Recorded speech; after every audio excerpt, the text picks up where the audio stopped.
Hello and welcome to Connect. I'm your host, Randy Shabilo. On today's show, we'll have Assistant Fire Chief Wayne Rodger talking about fire protection, as well as Detective Staff Sergeant A.J. Chevley from the Saskatoon Police Service talking about economic fraud. As always, we'd like to connect with you. Tweet us at connect_YXZ. Follow us on Facebook to watch new and past interviews, or email connectyxz@gmail.com with any future guest or topic suggestions. Wayne Rodger is the Assistant Chief of Risk Reduction and Public Relations with the Saskatoon Fire Department. I've invited Wayne to come by, give us some insight into what the fire department has done and is doing and continues to expand its role in the community. And Wayne, thanks for making time for us today. You're very welcome. I'm glad to be here, Randy. Tell us a little bit about you, first of all, and then we can talk a bit about the department and your role, what you do there. Well, I mean, I've been, a firefighter for 30 years, and I've put my hand into a number of different divisions within the department, and which has kind of allowed me to learn a bit more about what we do, and hopefully exemplify, to the citizens of Saskatoon, what it is to be a member of the department. Let's talk a little bit about, we had the Fire Prevention Week and, those ongoing efforts. We're coming up on the Christmas season, and there's always something changing throughout the seasons in Saskatoon. Can you give us some insight in terms of winter safety with block heaters and Christmas trees and things of that nature? Sure. The change in the seasons brings, lots of different dynamics when it comes to the potential for fire. So, within the past week, we've had some temperatures drop, which means, we're plugging in our vehicles. We're using alternate heat sources to warm our spaces, whether it's our offices or our homes. That use of the electricity, which is crucial to life for us, does bring some potential for hazard and the potential to start a fire. So, things like ensuring that, your electrical supply is sound. So, if you're using your extension cord for your block heater, make sure that extension cord doesn't have any cracks or frays. If you've dragged it behind your car or your truck, you might want to discard it after. And that being said, if you're pulling on that extension cord, you may be doing damage to the actual block heater cord too. So keep an eye on that as well, because it's going to be running through various portions of the front end of your vehicle, which can cause some wear and tear.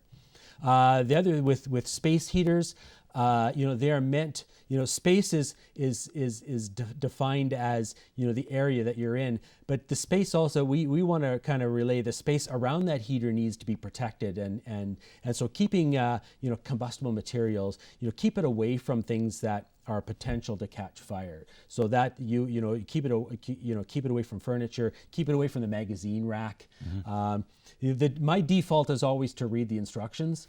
So if you have a piece of equipment like that, just read up on it quick, see how the manufacturer wants you to use it, because they want to ensure that the use of their product is safe as well. And Christmas trees, live trees, some people like, some people have artificial. What advice can you give about the Christmas trees? Well, most if you have a newer store-bought Christmas tree, most of them are a fire retardant brand, so they won't what we call sustain combustion. So if some heat's applied to them, they would self-extinguish if that heat was removed. However, with a live Christmas tree, as we know, once it loses its water supply out of the ground, it starts that deterioration stage, and it dries out. And so, put it in water immediately. Recut it before you bring it in the house. Put it in a bucket of water. Make sure that container of water is always kept full, because the tree will draw that up. Because once the tree dries out, it becomes very, very combustible.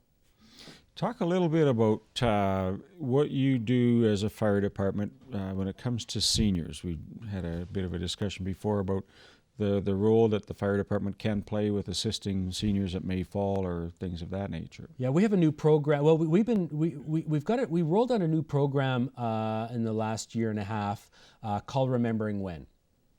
And that's a program that provides fire and fall safety to older adults here in the city of Saskatoon. And so we have a program where we bring in volunteers, and all of our volunteers are either health professionals or fire professionals that will go out and talk to seniors about these fall and fire safety prevention messages. And what we do as part of that presentation is we will offer to come to your home and actually visit you and do a home presentation. And as part of that, we would look at for any fire hazards or any conditions that might potentially lead to a fall. So what that has done is it's given us an ability to react to where we are being called to help people off the ground. So, for a lot of years we've been doing what we call lift assists, and that's when a senior has fallen and they need some help getting up. You can call us. You can call 911, and we will send a crew over there to help you up. And if there's any medical condition or problems, our fire paramedics are able to treat that as well. And so then the follow, once we lift that person and get them back up again, there is that further follow-up we can do as well as with remembering when. So one of our community relations coordinators will then make attempt to contact that individual, make arrangements with them for us to send one of our volunteers to come and visit. I think we'll start to see more of that as many of us grow older and want to stay at home, so I'm appreciative of knowing that. In terms of the role of the fire department and the officials, when we talked about the seasons, how have we done as a city, I guess, the past couple of years in terms of fire prevention and any of the dry conditions that we had this past summer?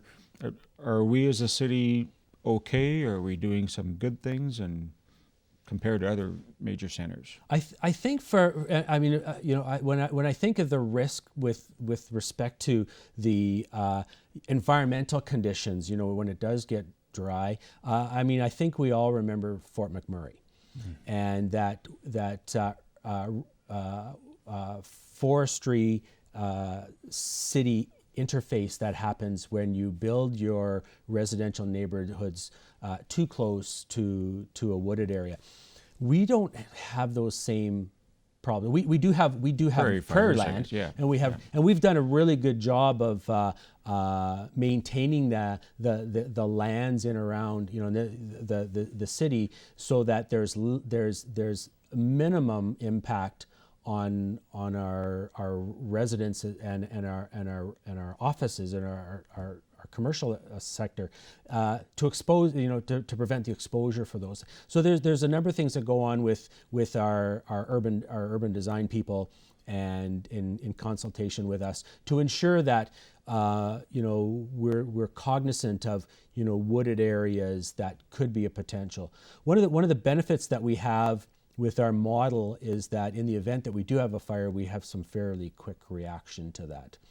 We've done some work of late. We moved 3 Station because of our response model. We want to make sure that we're providing the best service we can to the citizens with minimal overlap. And phase 1 was to relocate 3 Station from Taylor and York to Clarence and Wilson.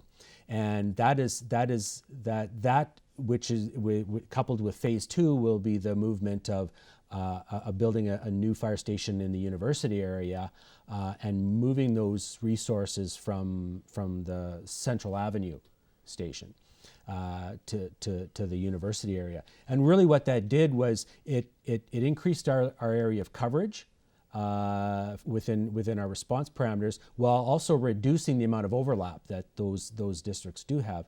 And the real bonus was that it allowed our council to reallocate capital and future operating budgets with respect to building a brand new station that would have been needed had we not relocated those 2 stations. So that was a really well thought out approach to looking at our data as to how we serve our citizens, and how can we use that data to strategically place our stations and our resources that better serve at minimal cost. Appreciate knowing all of that, because it's one of those things where you hope you never need your services, but we're glad to have you there in a timely response. What is coming in terms of the future in firefighting? I guess when we look at the city and the hazardous goods that are traveling through the city, both on rail and on trucks, there has to be some cutting edge technologies being used by the department, and to stay abreast of all those changes. And that's happening all the time. Our training division, they are heavily involved in a number of sectors, whether it's the dangerous goods that are going through the city, the use of our river.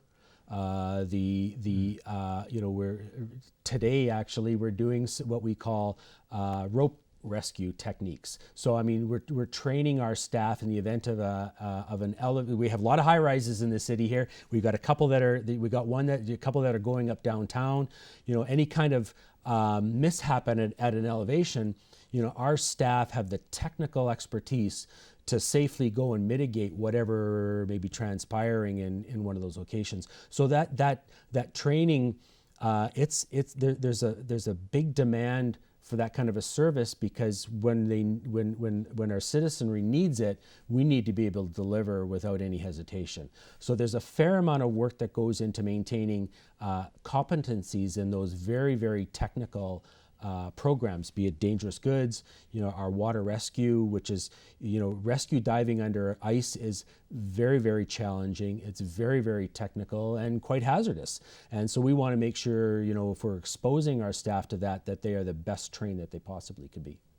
I really appreciate knowing that, because I know it won't be me that's going to go in and rescue someone, but to have that expertise and equipment that's necessary, I think it's imperative, and I'm really glad to see that we're proactive in that way, and I commend you and the department. But I want to thank you for taking time out today and explaining that to us. All the best in this coming season. We'll maybe talk to you again next year. I look forward to it. Thank you very much for having me. Thank you. We'll be right back.